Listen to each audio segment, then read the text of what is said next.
जय हिंद दोस्तों। आप सभी दोस्तों का मेरे यूट्यूब चैनल पर हार्दिक स्वागत है। अभी जो कैंपेन चल रहा है ये थमने का नाम नहीं ले रहा है। आई लव मोहम्मद। मोहम्मद साहब का अभी 10 दिन पहले 15 दिन पहले जन्मदिन था। उस पर कुछ लोगों ने कानपुर शहर में जब ये जश्न मनाया जा रहा था मुस्लिम भाइयों की तरफ से, तो कुछ लोगों ने आई लव मोहम्मद के स्लोगन को बैन करने के बारे में सोचा और उस पर कार्रवाई करने की भी मांग की। ये स्लोगन उनको पता नहीं क्यों बुरा लगा। बहुत ही ज्यादा इसका असर देखने को मिल रहा है देश के अंदर। और 25 लड़कों पर, 25 युवाओं पर कानपुर में एफआईआर भी हुई कि विरोध करने वालों का ये कहना था कि एक ट्रेंड चल जाएगा। ट्रेंड समझ रहे ना आप। लेकिन इसका व्यापक असर जो पूरे देश में नहीं बल्कि पूरी दुनिया में देखने को मिला है।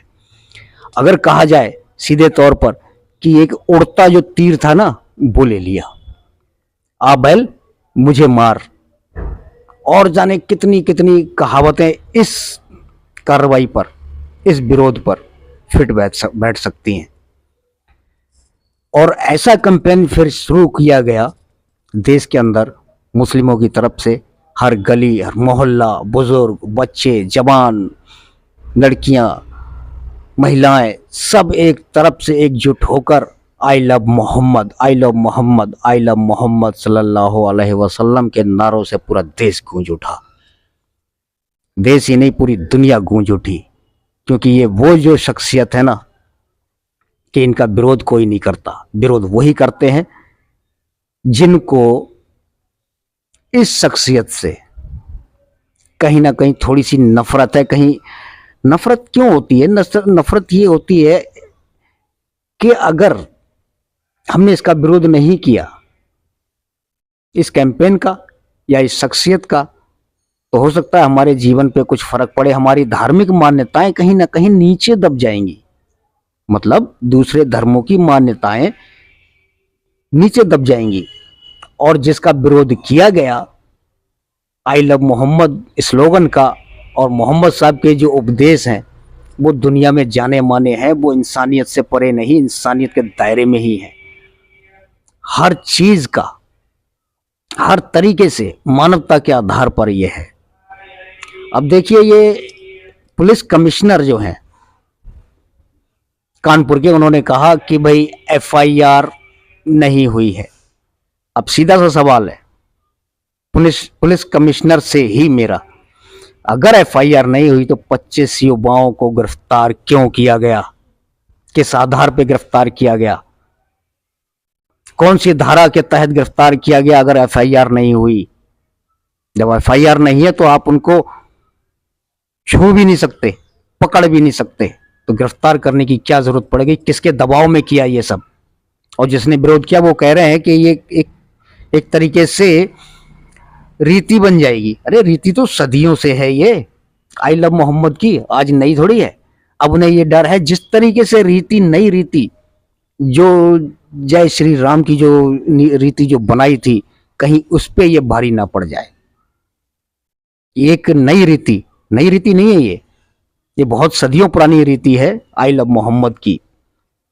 अब कहीं ना कहीं अब ऐसा हुआ है, योगी आदित्यनाथ जी देख लीजिए, उनकी पोस्ट को देख लीजिए फेसबुक पर, इंस्टाग्राम पर, या मोदी जी की देख लीजिए, उस पर मुस्लिम युवा ने करोड़ों के हिसाब से I love Mohammad, I love Mohammad लिखा है। और उन्हें आह्वान किया है उन्होंने कि भाई आइए हमें गिरफ्तार करिए, हम पर एफआईआर करिए।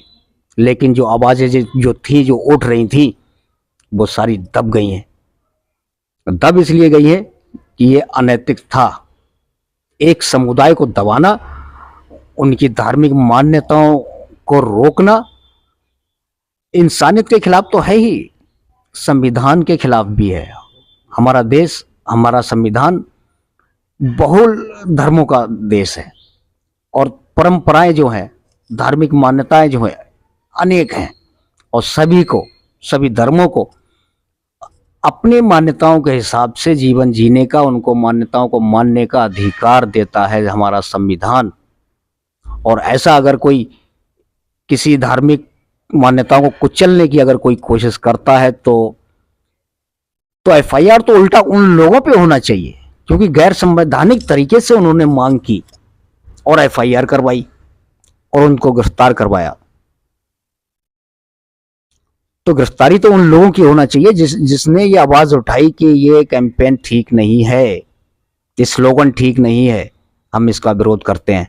तो गिरफ्तारी तो उनकी होना चाहिए। अगर आई लव मोहम्मद को अगर आप रोक रहे हैं तो जय श्री राम को भी रोकना होगा। ये दोगली नीति, दोगले रीति रिवाज नहीं चलेंगे, क्योंकि देश सबका है और सभी धर्मों का है, संविधान भी सभी का है, सभी के लिए चलता है। ये बहुत बड़ा जो उड़ता हुआ जो तीर था ना, वो ले लिया गया। आज वो खामोश तो है, उन्हें अफसोस भी होगा, हो रहा होगा कि आखिर हमने ये क्या किया, हमने दीवार में सिर मारा, खुद ब खुद अपना ही सर फोड़ लिया। मजाक बन के रह गई इन लोगों की, कानपुर के लोगों की जिन्होंने ये विरोध किया था इस स्लोगन का। स्लोगन नहीं है, ये मोहब्बत है अपने नबी के लिए, उनसे प्यार है, उनकी मान्यताओं से प्यार है। क्योंकि उनकी मान्यताएं, किसी भी धर्म का आदमी हो, कोई ये नहीं कह सकता कि उनकी मान्यताएं, उनके उपदेश गलत हैं। आज वो बंद कमरों में अपने अकेले में एकांत में अगर कहीं बैठे होंगे और चर्चा कर रहे होंगे कि हमने क्या किया, तो अफसोस तो हो रहा होगा उन्हें, क्योंकि उनका ये फेंका हुआ जाल, उसके अंदर वो खुद ही फंस गए हैं। अब उम्मीद करता हूं कि शायद ये दोबारा ऐसी कोई गलती भविष्य में तो नहीं दोहराएंगे, क्योंकि ये अपने सर फोड़ने वाली बात है। ठीक है जी, आज के लिए इतना ही। अगले फिर किसी वीडियो में आपके साथ सामने पेश होऊंगा, किसी दूसरी चर्चा पर आपके सामने अपनी बातचीत, अपने विचार रखूंगा। जब तक के लिए जय हिंद।